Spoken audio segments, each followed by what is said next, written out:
मेरे प्रिय विद्यार्थियों, आपका एक बार फिर से बहुत बहुत स्वागत। हम पढ़ रहे हैं अध्याय 4 मुगल आक्रमण प्रकार एवं प्रभाव, जिसमें आज हम अध्ययन करेंगे पृथ्वीराज चौहान तृतीय एवं संयोगिता की प्रेम कहानी, संयोगिता का कथानक।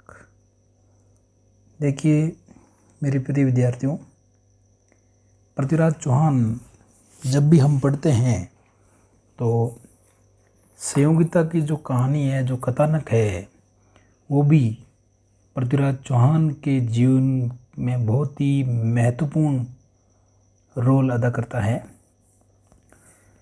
तो पृथ्वीराज चौहान और संयोगिता की जो कहानी है या संयोगिता का जो कथानक है, उसका प्रमाण हमें कहाँ से मिलता है? तो सबसे पहले पृथ्वीराज चौहान के समय एक रचना थी, पृथ्वीराज रासो। ठीक है, ये याद रखना, एक ये रचना है पृथ्वीराज रासो। और ये जो पृथ्वीराज रासो है वो पृथ्वीराज चौहान के दरबारी कवि और मित्र चंद्र बरदई ने इसकी रचना की थी। ये दो चीज़ें याद रखना। पहली बात, संयोगिता का जो कथानक है, संयोगिता की जो कहानी है, उसका प्रमाण हमें कहाँ से मिलता है? पृथ्वीराज रासो से। और पृथ्वीराज रासो के रचयिता कौन थे? पृथ्वीराज चौहान के दरबारी कवि एवं मित्र चंद्र बरदई। ठीक है दोस्तों, अब चलते हैं आगे। तो पृथ्वीराज चौहान और संयोगिता की जो कहानी है पृथ्वीराज रासो में मिलती है। मिलता क्या है कि उस समय कन्नौज, याद रखना ये कन्नौज, और कन्नौज पर शासन किसका था? गहड़ वालों का। कन्नौज पर किसका शासन था? गहड़ वालों का। और गहड़वाल में उस समय शासक कौन थे? जयचंद्र। ठीक है, तो कन्नौज पर राज किसका था?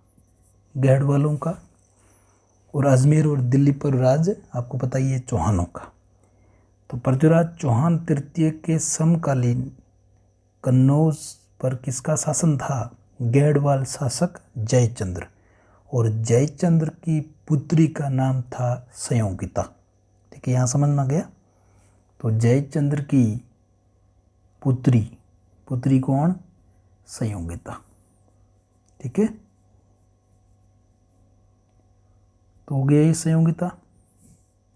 अब आगे बढ़ते हैं। तो पृथ्वीराज चौहान ने, हमने पिछली वीडियो में पढ़ा था कि पृथ्वीराज चौहान ने अपने पड़ोसी राज्यों के साथ अपने साम्राज्य विस्तार के लिए उनके साथ अच्छा व्यवहार नहीं किया और उन्हें जीतने का प्रयास किया, तो जिसमें कन्नौज भी शामिल है। अब कन्नौज की कहानी पढ़ते हैं। गहड़वाल शासक जयचंद्र की पुत्री संयोगिता पृथ्वीराज चौहान से प्रेम करती थी। यानी संयोगिता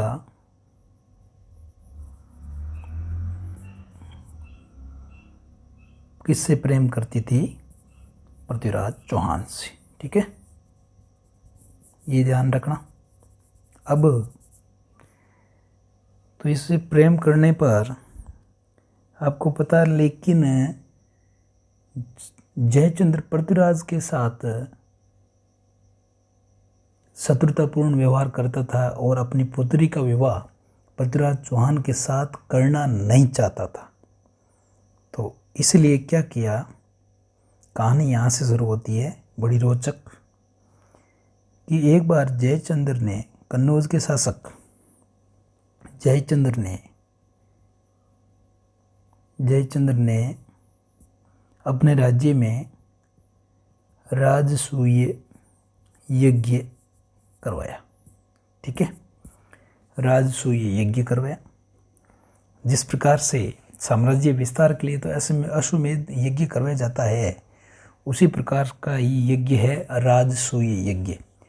और राजसूय यज्ञ के साथ साथ जयचंद्र ने संयोगिता का स्वयंवर भी रखा।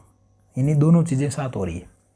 जयचंद्र ने राजसूय यज्ञ किया और राजसूय यज्ञ के साथ साथ संयोगिता का स्वयंवर रखा, जिसमें पड़ोस के लगभग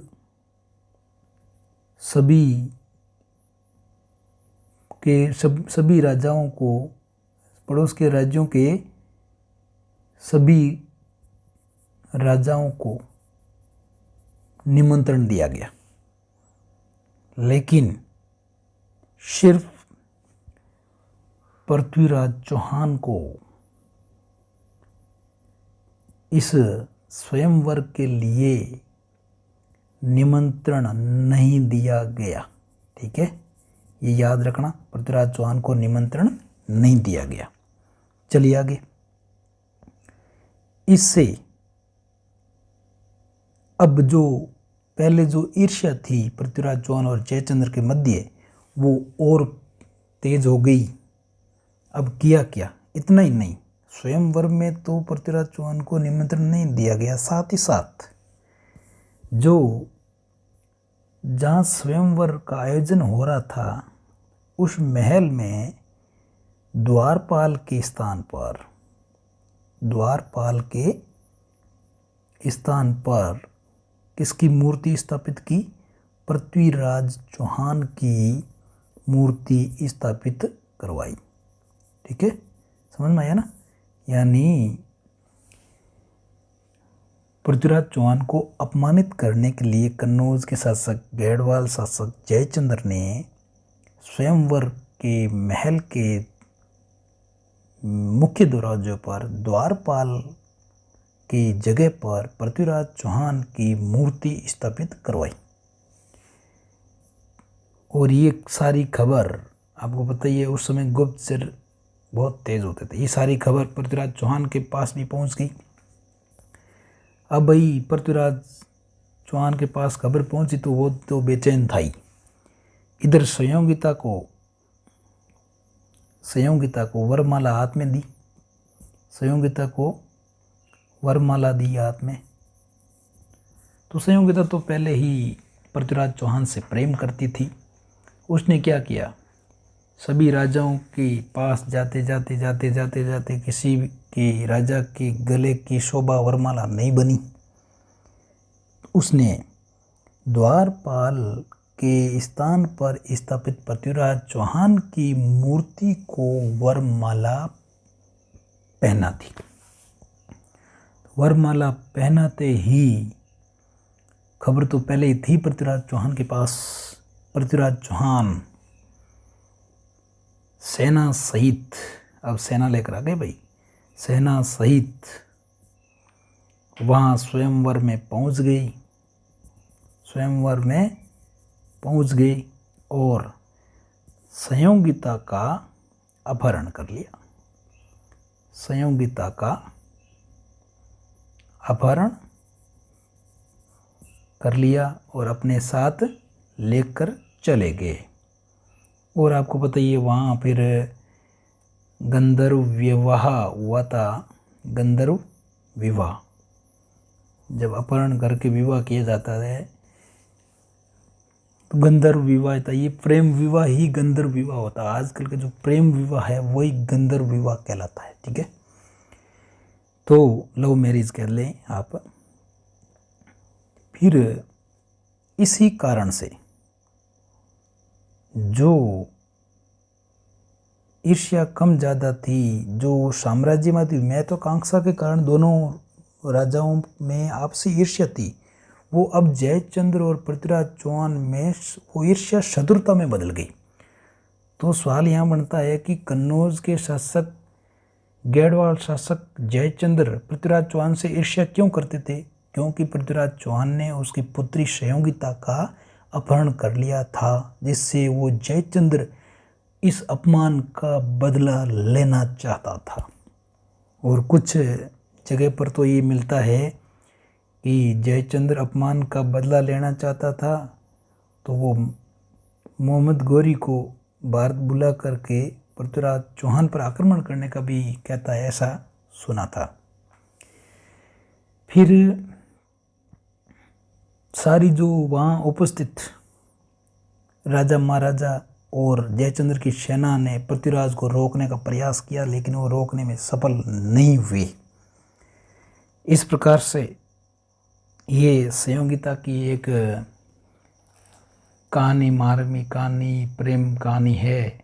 अब इसमें कितनी सत्यता है, कितनी सत्यता नहीं है, हम इसके दो तथ्य पढ़ेंगे।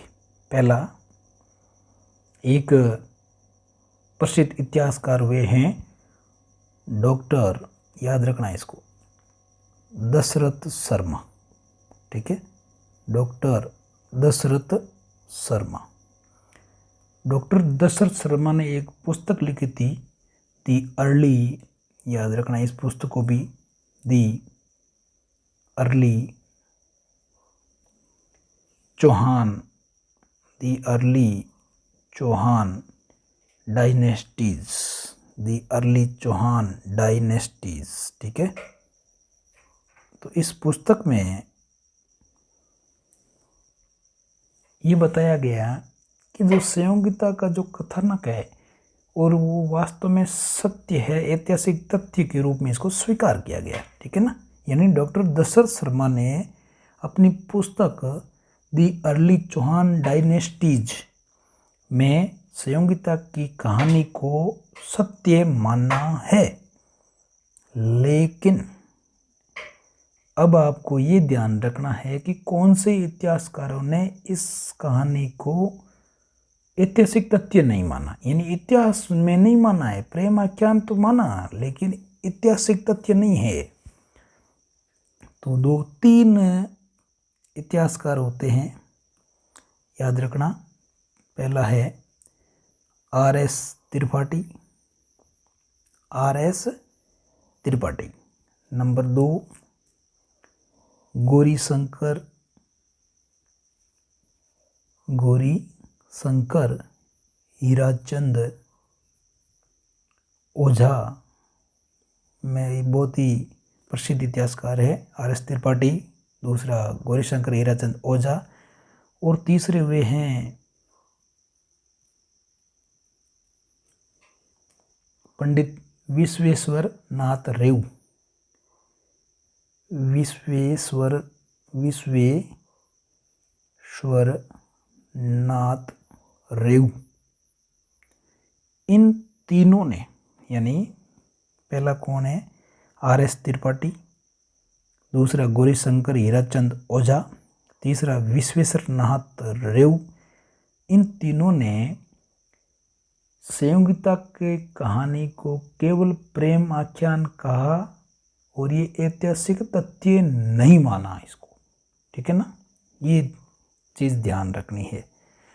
तो भाई यहाँ पर आपको पता चल गया होगा कि जयचंद्र ने जो उत्तरायण के युद्ध होता है उसमें पृथ्वीराज चौहान की सहायता न करके मोहम्मद गौरी की सहायता करने का जो कारण था वो अब आपको समझ आ गया होगा। ठीक है ना, क्यों किया? क्योंकि वो पृथ्वीराज चौहान द्वारा संयोगिता के अपहरण का, अपमान का बदला लेना चाहता था। ठीक है ना, चलिए आज मैं सिर्फ आपको एक ही क्वेश्चन लिखाऊंगा, संयोगिता के कथानक पर टिप्पणी लिखिए। प्रश्न लिखिए, संयोगिता के कथानक पर टिप्पणी लिखिए। ठीक है, ये छोटा सा वीडियो है मेरे प्रिय विद्यार्थियों, तो इस वीडियो को देख करके याद कीजिए और बार बार देखिए और याद अपना आप हो जाएगा। अगला वीडियो लेकर आऊँगा पृथ्वीराज चौहान और मोहम्मद गौरी के बीच संघर्ष। धन्यवाद, जय हिंद, जय भारत।